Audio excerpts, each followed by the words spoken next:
Hey, good morning. Today's devotion is for July 11th, and the verse is from Colossians chapter 3. It's just two verses, but the verses are just loaded with stuff for us. Paul says, therefore, as God's chosen people, holy and dearly loved, clothe yourself with compassion, kindness, humility, gentleness, and patience.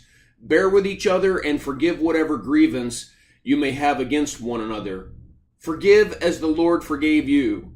And over all these virtues, put on love, which binds them all together in perfect unity. Man, oh man, if there isn't a verse to be looking at in contrast to the way that our society today is reacting to things. You know, there are always wrongs that are done. We're a sinful human race.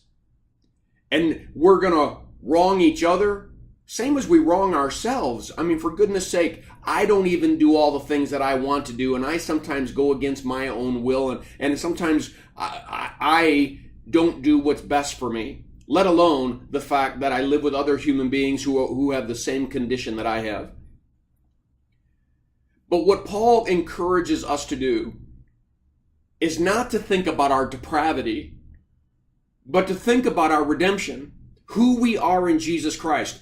You are God's chosen people, holy and dearly loved. The King David in the Psalms says, let the morning bring me news of your unfailing love. Let me always begin in grace, realizing that I've experienced undeserved love from a God who has redeemed and saved me. And so then he says, clothe yourself. Exert the effort to clothe yourself with the characteristics that you find in God, in Jesus, in those who are in a relationship with Him. Things like compassion and kindness and gentleness and patience. Put on those kinds of characteristics because those are the characteristics of those who belong to the kingdom of God. Be different than the people of this world. That way you can bear with them, bear up their issues. You can forgive them when you're offended, and you can love them as Jesus has loved you. Boy, oh boy, this is the message of our time.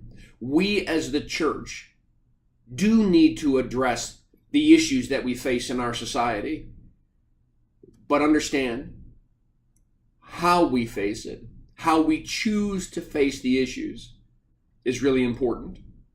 Let's do it as Christ would. I encourage you to click on these verses and read the written devotion. I pray that this devotion is a blessing to you, and have a firmly rooted day.